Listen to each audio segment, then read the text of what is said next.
yudore mana kae Radio Ramogi 107.1 FM, Kisumu 107.6, Nakuru 95.4, Siaya 98.4 ka Mombasa wayudore Ondamo 99.2. Mano bende makelo maisabiri wang'e mar odiechieng'. Ramogi Radio Ramogi kar chuny jaluo.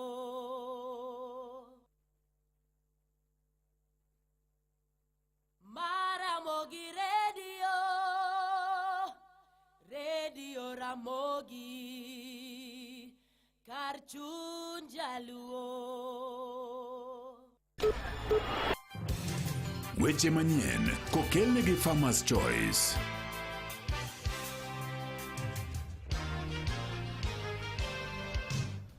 Machiegni to mokwongo mag thund weche mabende waikonigi lak sechegi.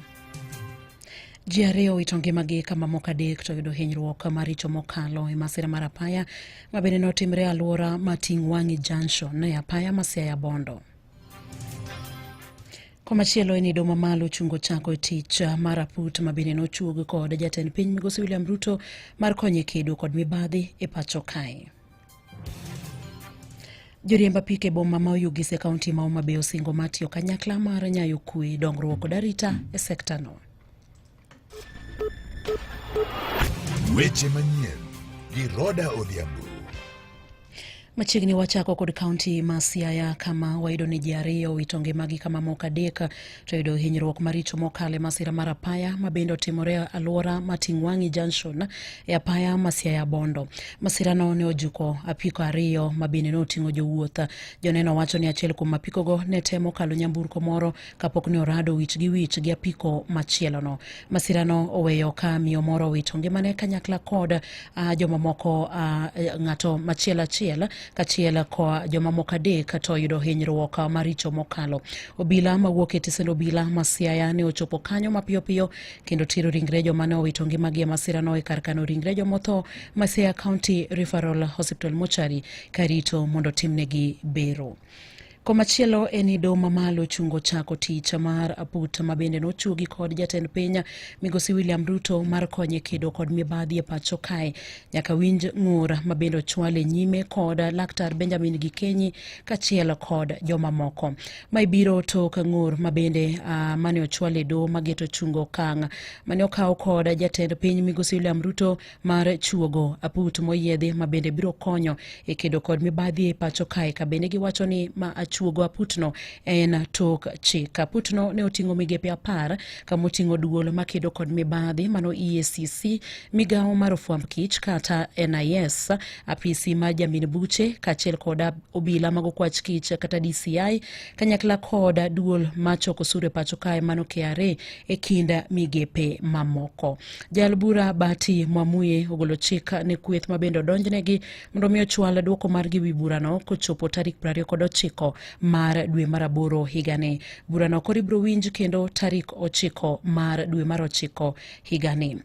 Wadhi kaunti ma Homa Bay kama wayudo ni joriemba apiko e boma ma Oyugis e kaunti ma Homa Bay osingo matiyo kanyakla mar nyayo kwe, dongruok kod arita e sekta no.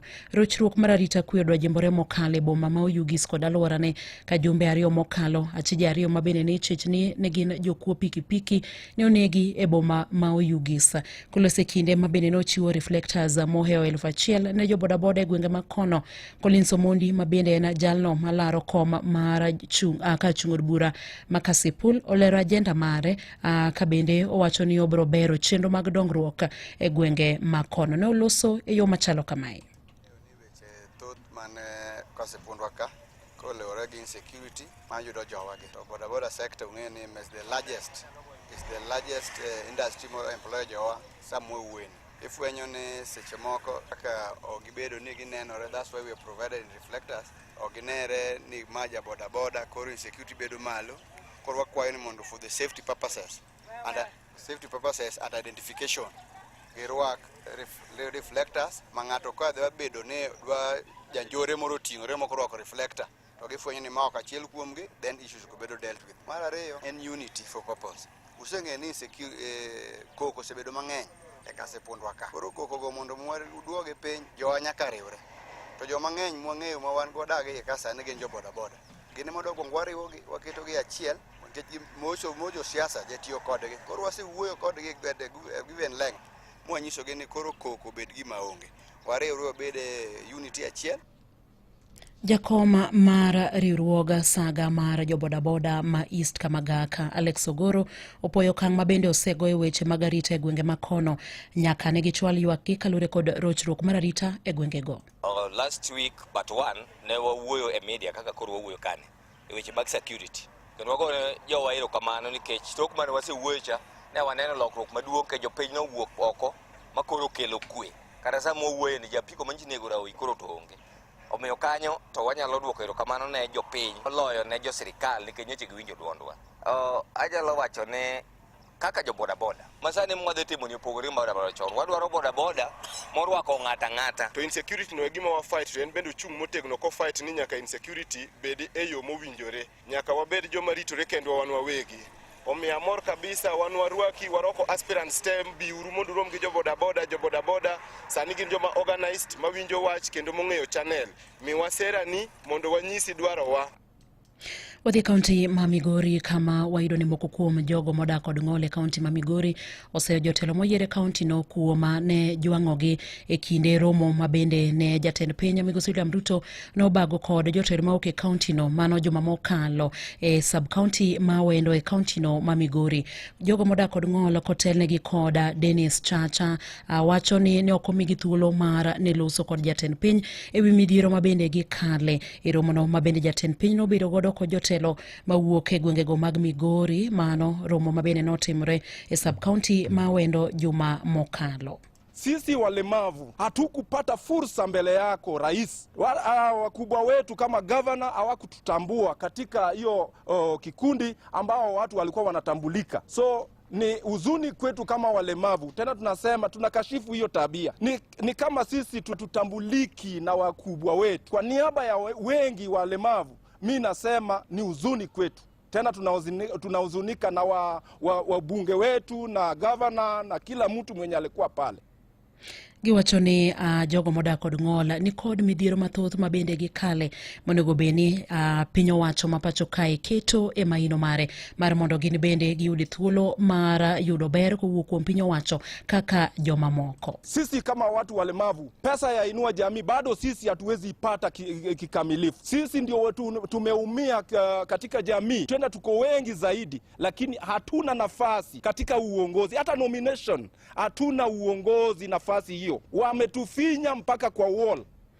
Giywak mokalo kabende giwacho ni jotelo mabendo yiere gwenge makono osejwang'ogi bende okosemiyogi thuolo mar chwalo ywak magi kokalo kuom romo mabende ne gibedo godo kod jatend piny Migosi William Ruto juma mokalo. Babu hawa wabunge wakija huko mbele, watu hao ndio wanawafikisha mbele. Watu ambao hawana haki kama sisi hatupati haki. Personally, I'm a person with disability, and some of the beneficiaries that we are supposed to get are yet to reach us. Remember us. The compensation of the people who were hurt during the Mandamano period, that too, let it be channeled through the Bunge la Wananchi caucus. They are the people who know who was hurt, who lost what. The local leaders are going to use this as an opportunity to enrich themselves and also their supporters. And we are asking that during that dispatch, kindly don't use our local leaders. Jokanyo mag od bura mar Senate nyokwedo mokalo jatend piny Migosi William Ruto kaolore gi dhok mabende notiyo godo matudo jod bura mamalo gi mago mar Senate gi weche mag mibadhi. Senators go wacho ni gimane jatend piny owacho no rach mokalo madwaro nitie mondo miyo chiw ler gi neno moromo i dhok mabende notiyo godo maketo gi lai manyime kaka jogo manyayo mibadhi e pacho kae. Senator mar kaunti ma Homa Bay Moses Kajwang' nyowacho ni gin gitiyo tijgi kalore gi dwaro mar duonda chik kabende no wacho ni pend chik bende oyienegi mondo mi giluonga kata mana jatend piny owuon mondo mi ochiw ler ma ong'eyo e wi jogo manyayo mibadhi e pacho kae. There is secondary oversight that Parliament exercises, and we are doing that pursuant to the constitution we have, not the constitution that we wished we had. Article 125 gives us the power to compel the appearance of any person before this committee, including the president, who is making allegations of unethical conduct on the part of Parliament. I want to challenge the speakers of the two houses, because they are the ones who chair the Powers and Privileges committees, pursuant to the Parliamentary Powers and Privileges Act, for the President to come and explain who are those people who are demanding bribes, who are those people who are given bribes. Because you cannot try Parliament in a kangaroo court when statute already has clear provisions for dealing with unethical conduct on the part of members of National Assembly or members of the Senate. Komachielo eni mane en jagoro maduong' mar duond bura mar Jubilee Rafael Tuju ogwetao kaka jakanyo mar duond burano ma en kokalo e andiko manyochwalo ne jatend duond burano moluor Uhuru Kenyatta odiochieng' manyoro. E oboke no Tuju nyogo erokamano maduong' ne mane en jatend piny Uhuru Kenyatta kuom ne bedo kode gi yie ma okete jagoro maduong' mar duond burano ka ochakore higa mar 2026 nyaka higa mar 2022 kata obedo ni owuok e dhot mar oganda Luo. Tuju bende nolero moko kuom midhiero machalre magi duto ne gikale e weche mag siasa gi jatend piny machon no, ka owacho ni chung' mare e weche mag siasa e kindeno ne omiyo rem yudo kom mar kar chung' bura mar Arieda, gino ma bende notimore ne Uhuru Kenyatta e kar chung' bura mag Gatundu South kama ne odhi lare kom od burano e bwo tiko mar KANU. Jatelo no ne olero moko kuom gik ma mosruok mane obedo e kind jatend piny machon Uhuru Kenyatta gi jatend ODM Raila Odinga ne okelo machalo kaka kwe kind oganda jo Kenya, makmana ni mosruok makamano to ne okelo sigu maduong' mokalo e kinde gi jatend piny masani Migosi William Ruto. Mago duto ne otimore to pod ne obolore mana e tie jatend piny e kinde no Uhuru Kenyatta kendo tiyo kode e yo makare kaka jatende mar duond buch siasa e kind mamoko. Owacho ni pod onyalo biro tiyo kode kinde mabiro e yo moramora, makmana ni gie sani to koro wuok e duond burano ni mar bedo ne kanyo okone kaka konyo duond burano e yo moramora. Imedo winjo weche manyien gi Roda Odhiambo. E kineni mabende jopuonjre ikore mar yawo skunde juma manyien, jonyuol mopogore opogore kaunti ma Uasin Gishu koro kwayo sirikal mamalo mondo ne ni ochwalo omenda kata capitation ne skunde e samo winjore mar mondo konye chayo chenro mag skunde e yo makare e kinde mabende ibro yawo skunde go. Shule inaenda kufunguliwa kuanzia Jumatatu, Jumanne na Jumatano. Na ningeomba serikali yetu tukufu kwamba hatungependa kujipata penye tulijipata muhula uliopita. Sababu shule zote zilifunga kabla ya wakati kwa sababu mwalimu alituambia pesa ya kusimamia mahitaji ya mtoto shuleni imeisha. Na kila wakati serikali ikisimama inasema ya kwamba tuko na pesa ya kutosha ya huyu mtoto asome. Kwa hivyo tungeomba kabisa hii pesa ya capitation, hii pesa ya matumizi ya mtoto shuleni, pesa iwekwe haraka iwezekanavyo. Kenya hii 3/4 ni watu wa shida wako wengi. Sasa mtu kama mtu wa chini affect kabisa. Kwa hivyo serikali jaribu kitu ya muhimu, tunataka vitendo. Ile ministry ambayo inahusika siitoe tu zile pesa na ionekane rasmi ya kwamba itolewe zile pesa, zionekane ya kwamba zimeshatolewa ili wazazi waache wasiwasi, kwa sababu kuna wengi wako na pressure sana na itakuwa ni vibaya na ni makosa makubwa sana. Serikali iambie watu ya kwamba hizo pesa zitatolewa na kufikishia Monday watoto waanze kufukuzwa. Mane mabiro kelo giko mag weche manyien e yorno mar adimba gi lak seche gito mag thund weche mabende ne waikoni. Jiario itongi magi kama moko adek to yudo hinyruok maricho mokale masira mar apaya mabende otimore alwora mar Tingwangi Junction e apaya Masiaya Bondo. Duma malo chungo chako tich maraput mabende ne ochugi kod jatend piny Migosi William Ruto mar konye kedo gi mibadhi e pacho kae nyaka winj ng'ur mabende ochwale nyime.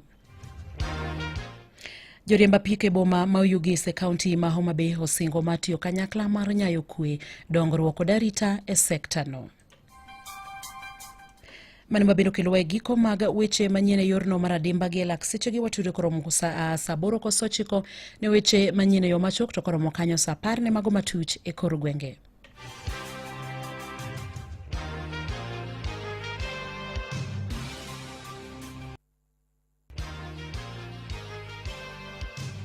Mago ne weche manyien kano kelne gi Farmers Choice. Kochakore breakfast nyaka chiemo moko mag odiochieng'. Ndhadhu mar Farmers Choice kela nyuola kod osiepe kanyakla, obed sausage, bacon, ring anguro kata ring'o moramora maler. Kiyiero Farmers Choice ok ibi mana yudo chiemo kende, ibiro yudo mor mochwere.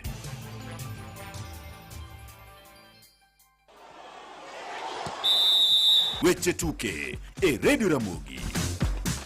E weche mag tuke en nie kinde ni mayuaruok pod nitiere e wach pap ma Babadogo ma bende jatend piny William Ruto nosingo ne jotugo kod johera modak Babadogo ni pauno ok bi mi kambi mar Pan-Afric. Johera mag adhula pod neno ka gima kambi no ero pod emomako lobno motegno kaluwore gi bedo ni onge gima osetim kaka chiwo obok manyiso ni mano en lob piny owacho. Austin Odhiambo ma en achiel kuom jotugo manotugo e pabno wacho ni nitie ber mar tiyo gi pauno ero kaka yo mar neno ni talanta onya mag rowere matindo, kowacho ni en owuon nochake paw tuke ma Babadogo. Kiwanja naitwa Babadogo, nimeanza kucheza boli yangu nikiwa mdogo. Until now mi bado hucheza nikipata nafasi ya kurudi mtaa. Hiyo ndo pride yangu kama Austin. Nimetoka hapo na nafurahia siku zote kutoka kwa hiyo kiwanja. It's something emotional sana. Kitu nafanya kwa sababu ya watu hii ndo future ya community yetu. Ina make it easy because inawapatia hope that one day pia wanaweza make it hapo. Komachielo Alfonso Mija bende paro kaka nochako opira mare e paw tuke no ero kane igo opira mar jogo manie bwo higni 10 kapok nochopo kama koro osechopo e tim mar Harambee Stars. Nimekuwa coach Robocho, but kazi yangu yote ya mpira nimecheza Babadogo, hapo ndio nimecheza nikiwa mtoi under 10 and 12 mpaka na 16, so maisha championship zote nimecheza Babadogo. Na filikuwa na shukuru nilikuwa njiani, nilikuwa yenye bila boda hii work na commitment fulani kujituma. Jotugo machon Job Ouma bende wacho ni pauno ero osemiyo ji mang'eny owuok oko e weche mag adhula, kowacho ni tuke mag Michael Olunga Foundation madhi nyime kanyo en ranyisi ni pauno nigi ber maduong' ne jodak ma alworano. Kuna shughuli inaendelea hapa Michael Olunga Foundation, shughuli ya kutap talent hapa. Kwa hivyo uwanja huu ukinyakuliwa na mnyonge, saa zingine haki yake huwa ni kutumia nguvu zake. Wakaleta tingatinga wakachimba. Hata ukiangalia quality ya kiwanja, hii si quality ya Babadogo. Babadogo ilikuwa na kiwanja hii ikienda, crime itakuwa juu sana. Wengi siku hizo wanajiajiri kutokana na michezo. Komachielo bende en jatugo Clarence Hope mar Masinde Muliro University of Science and Technology wacho ni tuke mag Embu Sevens biro miyo gi mijing'o mokalo kaluwore gi bedo ni ogisetimo maber e tuke mokalo. Jopuonjrego eko osebedo ka themba e tuke mokalo kaka Driftwood Sevens, kaeto tim nero mawuok Lurambi notieko namba 7 e Prince Law Sevens, kama bang'e ne gidhi tieko namba 11 e tuke manche norumo machiegni ni mar Driftwood Sevens. Komachielo bende ni Emma sani wachore ni gidwaro ni mondo migi med bero chia margi kaluwore gi duok manoduogi godo e lig mamalo mar Kenya Cup e bwo japuonj margi John Asila. To chomoko bende ni Kenya Evans Chebet biro dok e ng'wech mag New York Marathon ma biro timore Novemba tarik 2, kowacho ni obro temo mar ng'iyo kako nyalo lo tugono bang' tieko thuolo mar 2 e higa mokalo. Chebet biro bedo ka piem gi joloch machon ama bende oselo kinde mokalo kaachiel gi jaloch ma higa mokalo Avlin Enge man Netherlands ma bende ne okale mane tielo mogik modhi oweye gi sekenda 6 mokawo simbono higa mokalo. Jaloch mar midila mar bronze e tuke mag Paris Olympic Benson Kipruto bende biro telo ne kweth mar Kenya bang' donjo gi seche 2 dakika 2 sekenda 16 kamano ero en achiel kuom seche moseringie matek mokalo ng'wech mag marathon. Obro ringo kaachiel gi jaloch mar midila mar bronze Alexander Munyao ma bende dhi ringo kuom thuolo mokwongo e London Marathon. Korka jok mamine, jaloch mar Boston Marathon Sharon Lokedi biro piem gi jaloch machielo Sheila Chepkirui manolocho e New York Marathon mokalo kaachiel gi jaloch mar Olympic nyadiriyo Helen Obiri ma bende nie ng'wech makamano eka Vivian Cheruiyot gi Edna Kiplagat bende biro chung' ne Kenya. Magi weche tuke, an Milton Ochieng'. Awinjo weche tuke e Radio Ramogi, kar chuny jaluo.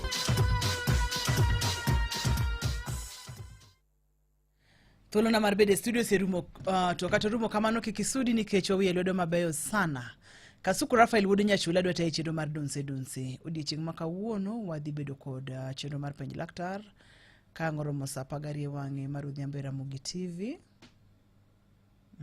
Wadhi wuoyo kuom kika sendi ninyo ahinya warome Ramogi TV sa 12 wang'e kadhi kelo ni chenro mar